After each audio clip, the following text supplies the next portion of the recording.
Scripted मसाला की राजकीय adjustment, Sharad Pawar आणि मोदी एकत्र होतील, इतिहास साक्षीदार, भविष्यवाणी नाही पण काहीही होऊ शकतं. अनपेक्षित राजकीय सूत्र हलवलीच जातात. मोदी, शहा आणि पवारांनीच दाखवून दिलं. आधी ठाकरे, मग शिंदे गट, पवार मोदी मिलीभगत. खरं तथ्य काय? नेमकं घडलंय काय? राष्ट्रवादी काँग्रेस पक्षात सध्या मोठी उलथापालथ सुरू आहे. 3 आठवड्यांपूर्वी पक्षात मोठी फूट पडली. पक्षातील वरिष्ठ नेते अजित पवार राष्ट्रवादीच्या आमदारांचा मोठा गट महायुतीमध्ये सामील झाला. अजित पवार गटानं आपणच राष्ट्रवादी काँग्रेस पक्ष असल्याचा दावा केला.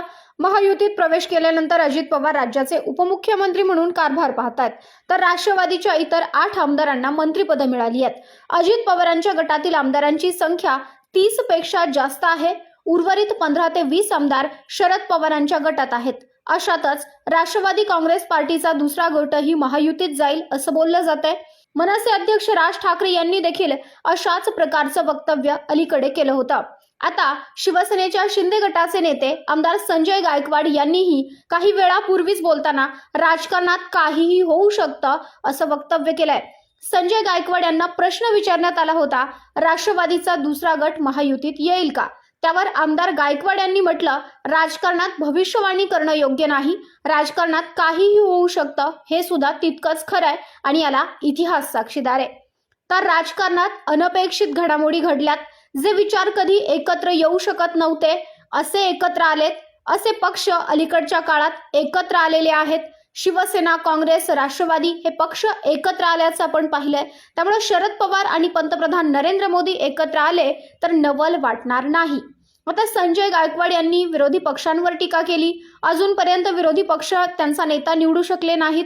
विरोधी पक्षांचं प्रचंड मोठं अपयश आहे.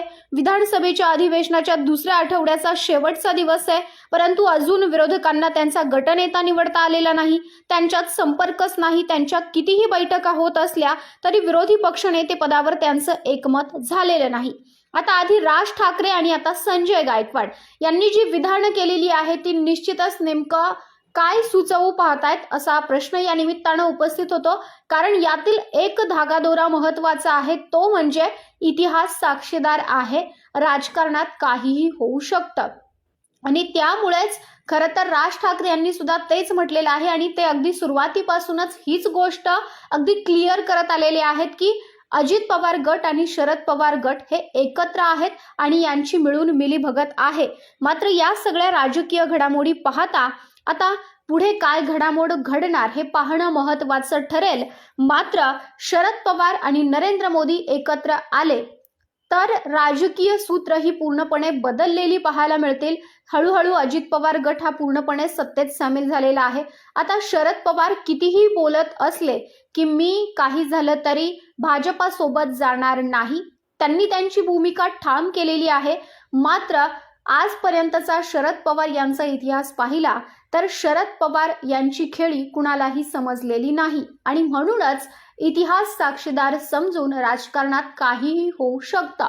आता या गुगलीविषयी तुमचं मत कमेंट करा. हा मुद्दा आवडल्यास शेअर करायला विसरू नका.